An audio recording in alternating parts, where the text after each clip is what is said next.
compound interest is similar as an reducing balance and depreciation. So now our initial cost, and if I want to find out, so we're going to have to do this. So N is number of years, V0 is the initial investment, and R, the multiplier, equals to 1 plus R over 100. This is called the nominal interest, in other words, the annual interest, which is in this case the annual interest rate. In this case is 8. So I want to find out it's, and also the combining period we have to be mindful of. We can also use finance solver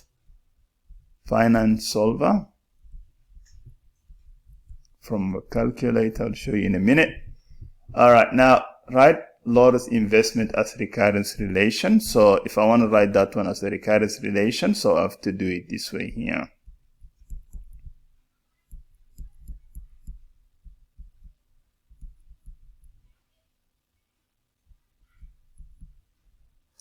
Which is 1.08 to the power of n times dotted.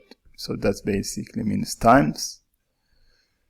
All right, now use your calculator to determine the amount of the investment at the end of 5 years. So you could actually do this at the end of 5 years. You could do this. And let's do that to the power of 5 times 2,500. At the end of 5 years, what will be the answer to that? So now we could do that. All right.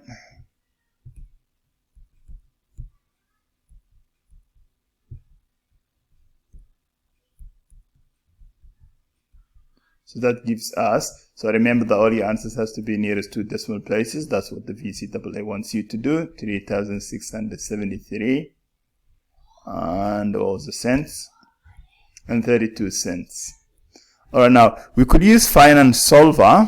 So let me show you how to use the finance solver. This is here. If you're using the TI, press menu, finance. This is the top one, finance solver. All right, now we need to know the end value. The end value is 5 years. The interest rate is 8 years. The present, because it's investment, you're giving money to the bank, so that means that has to be negative. So we're going to use that negative. So the investment was 2,500. Right, you put 2,500. The PMT, you're not actually putting money on top of that. If you're putting money on top of that, then you have to put also whatever value you're putting on a monthly, whatever monthly contribution you're making.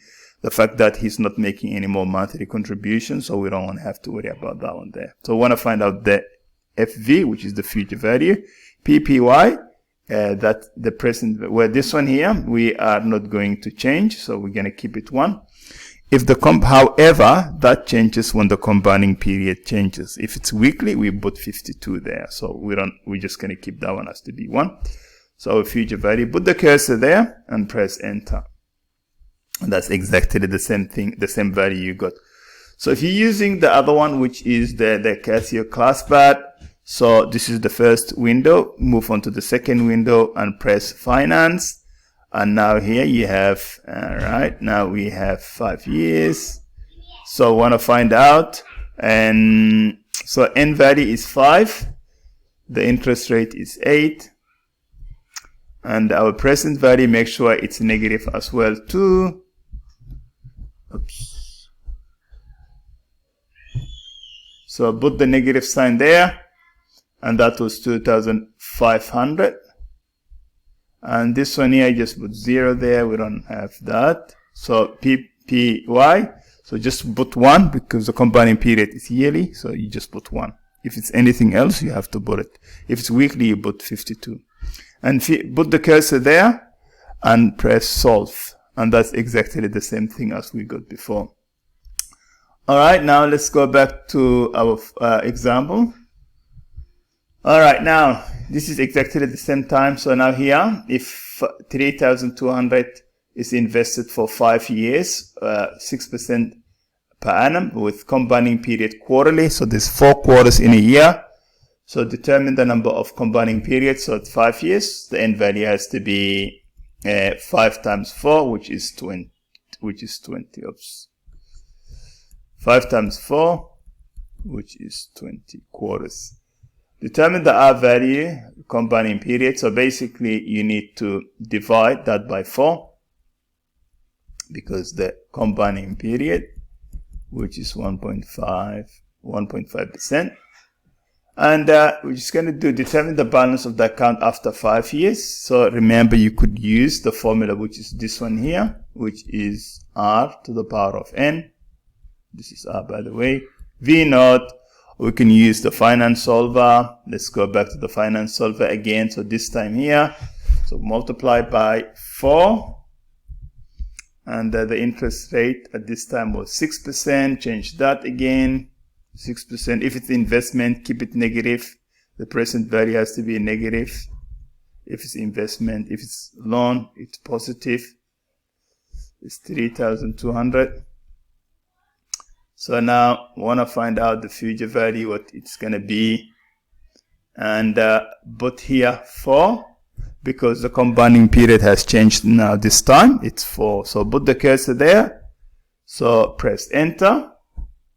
And there we go. So that's going to be 94. So that's going to be 4,300. 4,300 and 0. Okay, graphically represent the balance at the end of each quarter for 5 years. Describe the shape of the graph. Alright, now to do the last bit of the question, so we need to use our calculator. So to do so, we need to use the spreadsheet within the calculator. So I've already set it up. So we have now time in quarters. I've done that. So that is 20 quarters, 0 to 20. So that's going to be, that's what we have. It will be the future value and future value for each quarter. So to do that, I have to enter the formula. Put the cursor here where the gray area is. Put the equal sign. Put your equal sign there. And put the cursor and put a bracket 1 plus control the division sign. And the interest rate was 6%. And now that was divided into, well, we need to, because this is in quarters, so that also has to be that has to be divided into quarters into, so that's going to be 4 times 100. So the whole lot to the power of time in quarters, which is what we did there.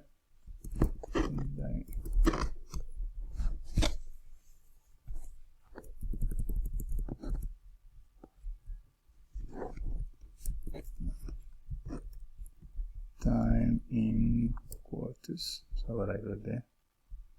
What did I actually? Not time in quarters. Quarters. And yes. So now we want to multiply. We also multiply the initial cost, which was 3,200. 3,200. So press enter. So now this is how much it's going to be. So now each quarter, that's how much it's going to be.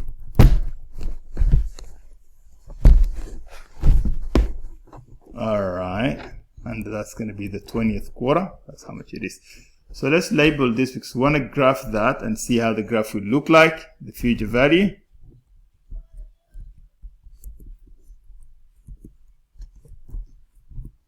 Oops. Alright, I'm just going to keep it down.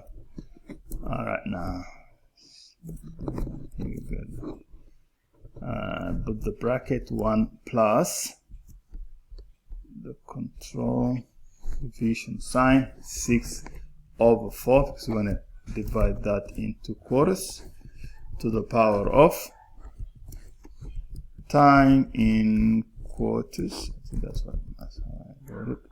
And put the cursor down times 3,200. That was how much was invested, and this, here we go, this is the value. So I'm going to call this one to be FV, maybe FV. Press control doc and data and statistics. Alright, so that's going to be time in quarters.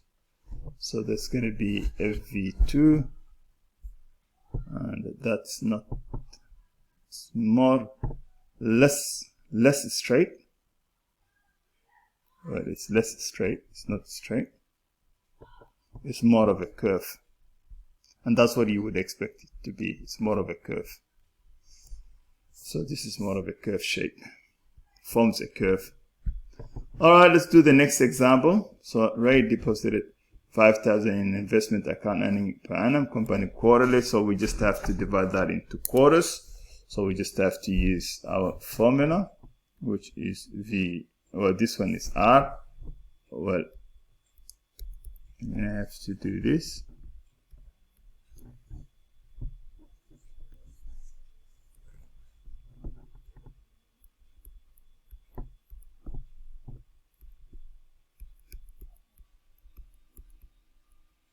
Times, because you need to also remember that the compounding period is actually quarterly.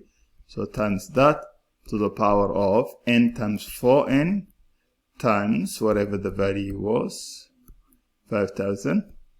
So, no.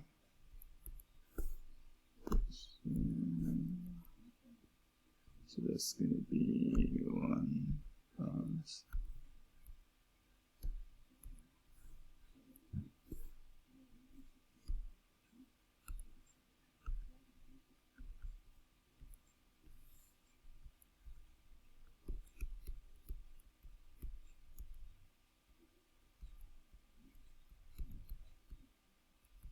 Which is this option up there.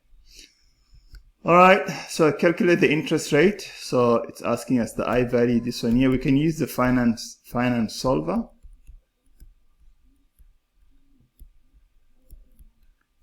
So put a question mark what the question is asking, and the present value, because it's investment, so put negative 3,000. So your future value, you put it has to be 4,000. That's a return. How often is compounding? It's quarterly, so the end value is going to be 2 times 4, which is 8. So I want to find out what I is. So use the finance solver, much easier, straightforward. And let's see how we go with the finance solver.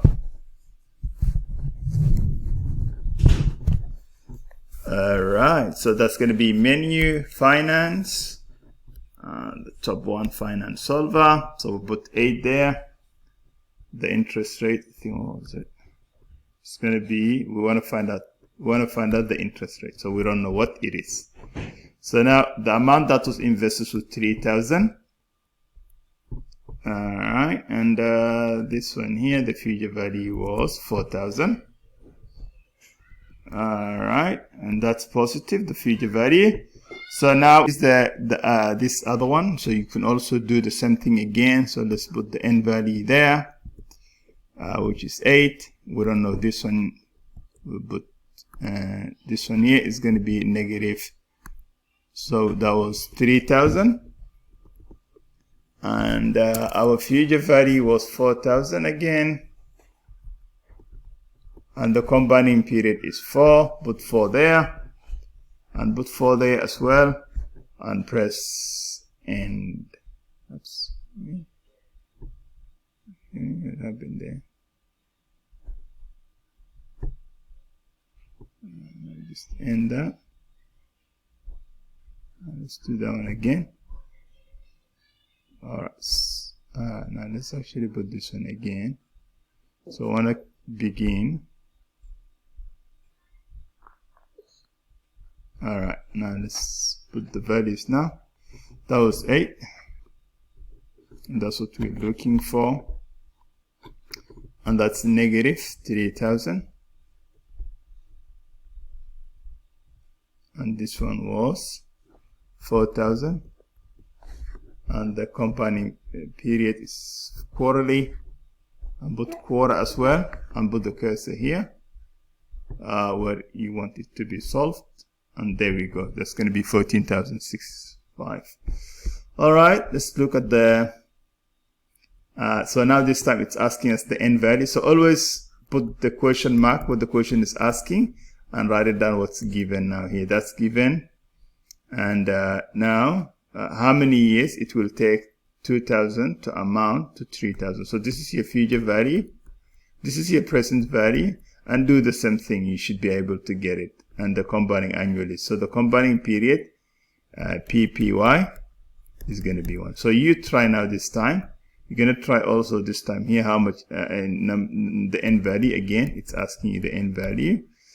Alright, then I'll stop in this. So just you try it, find out what the answer should be.